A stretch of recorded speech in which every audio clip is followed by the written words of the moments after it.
Morning, sir. Good morning, classmates. For today, we're presenting the science topic to us entitled Activity and Gantt Chart. So, what the session objectives? At the end of the session, the students should be able to connect the work, breakdown structures, and the activity list. Create a Gantt chart. So, work breakdown structure. From scope statement, constraints, assumptions, the big deliverable for the project can be fully defined. Decompose the deliverables into sub-deliverables by using the three phases. Number 1, design. Second one, construction. Third one is implementation. So, now let's proceed in design. Design. What sub-deliverables are required in terms of design to prepare for the construction? Functional design document, detailed design documents, request for proposal. Interior design, electrical plans, lighting design. So, design is an important factor in creating a structure.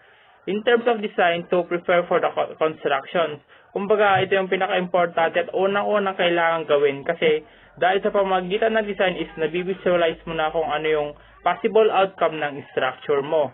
Kumbaga nandito lahat ng detail. The second one is construction.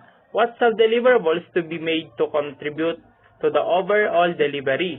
Building project, external fencing, straight cover, foundation hole, external glazing. For school concert project, ticket, posters, website, band contracts, seats, sponsors, school approvals, and etc. For a construction, the techniques and industry involved in the assembly and erection of structures. Kumbaga dito na malalagay lahat ng nasa design. Kumbaga ipo-full out mo na lahat dito. Kumbaga ito yung bubuuin mo na yung kung ano yung mga meron sa design. The last one is implementation.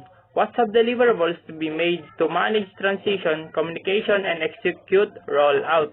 For restaurant, soft lunch event, menu finalization, and food tasting. Hiring of chefs, hiring and training of crew, press release, website creation, blog solicitation. For this implementation is the carrying out of execution or practice of a plan. Is the action that must follow in order for something to actually happen, that the plan or the structure turns into action na. Kumbaga dito mo na i-implement kung ano yung meron sa design na construct na. Activity planning. Each sub-deliverable is a deliverable for that phase. Some deliverables are prerequisites of other deliverables. So, these are the list of activities required to achieve the deliverable. So, ito yung kailangan nating ma-achieve para, kumbaga ito yung requirement para makuha natin yung deliverable. So, ito. Sequence the activities. Electrical plan can only be made when the required for lighting and others equipment are documented. So, kailangan dapat is yung plano is dapat naka-document. Hindi basta-basta. Prerequisite activities. Some activities are required before others can be performed. Candidate interviews, selection, offer, onboarding are required before staff training can start. Gantt chart. So, Gantt chart is a tool for graphically presenting. So, ano ba yung pinipresent niya is deliverables. So, activities will have deliverables. Delivery dates can be represented as milestone.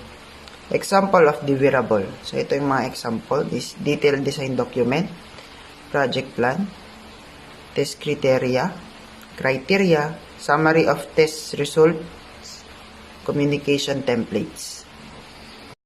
So, next Gantt start is scheduling. Starts and end dates for various activities. Example, start as soon as possible, end as soon as possible. Start and end on fixed date. Start at 17 July and end in 28 July. So, dito natin makikita na dapat is kapag nag-start ka, dapat kailangan matapos din kaagad. Na-schedule. Kumbaga, may date kung hanggang kailan lang yung pwede mong gawin. Kumbaga, kaya kailangan mong magawa as soon as possible nga, sabi. And resource use for each activity, full of part-time. Example, activity duration 2 weeks with resource use 50% can mean that the source is only available half-time. So last Gantt chart is activities.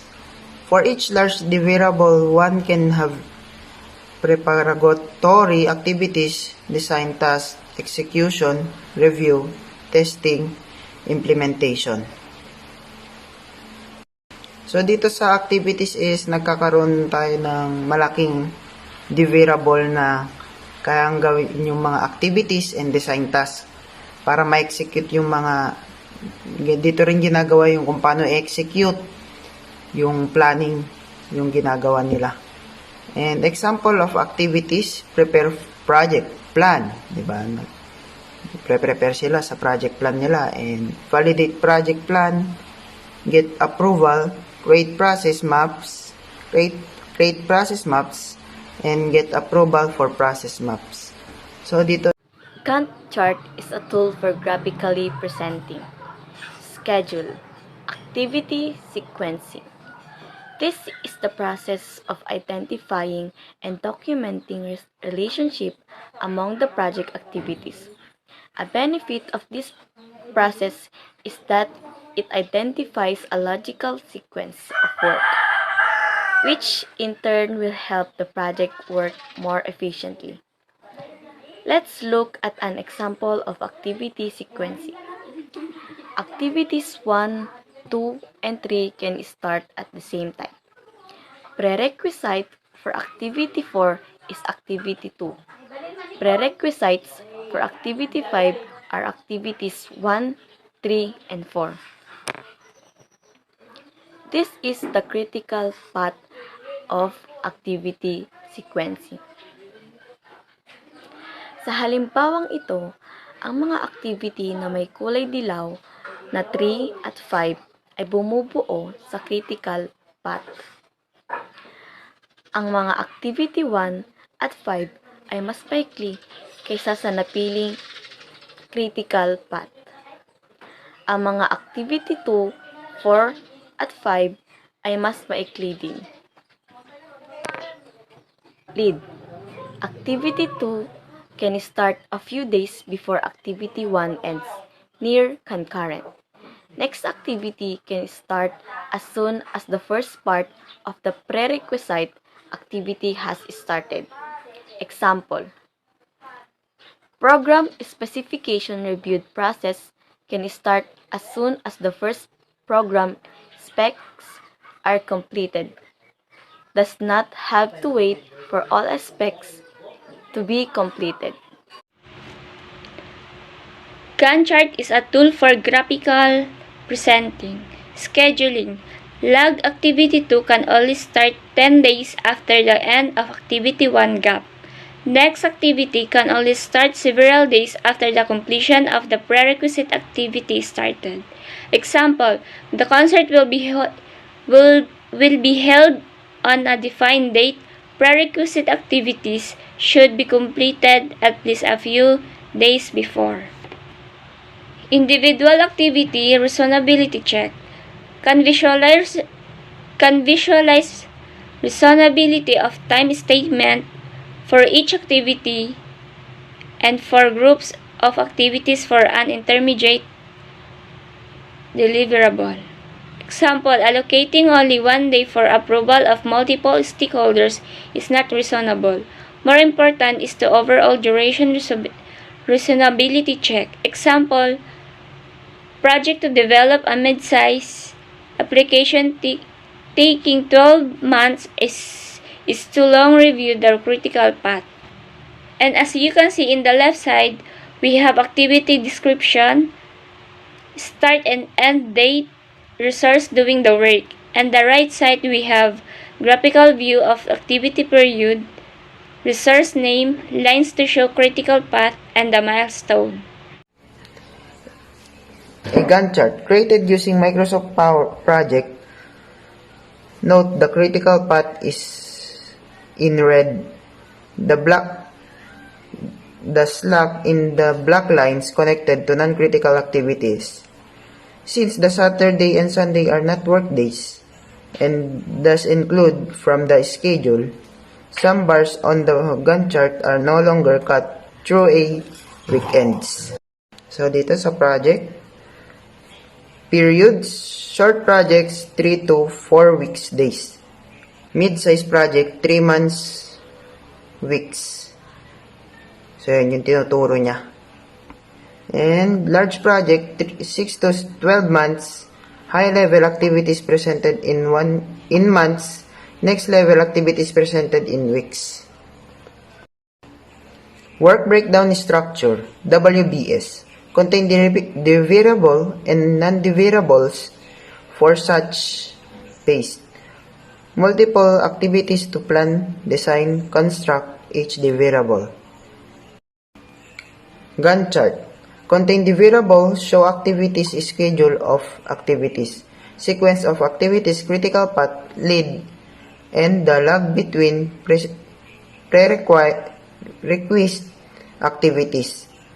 Visual tool for assessing reasonability of statements for individual activities and subdeliverables, as well as reasonability of total duration. So these are the reference. Sa Gantt chart is Wikipedia, good quick source of basis. Ito. And a guide to project management body knowledge. So ito po yung mga nakalagay. Project Management Institute 2000 edition. Yan. So dito nyo po makikita yung pinagbasean po namin. And yun lang. Sana may naintindihan kayo. Salamat sa pakikinig.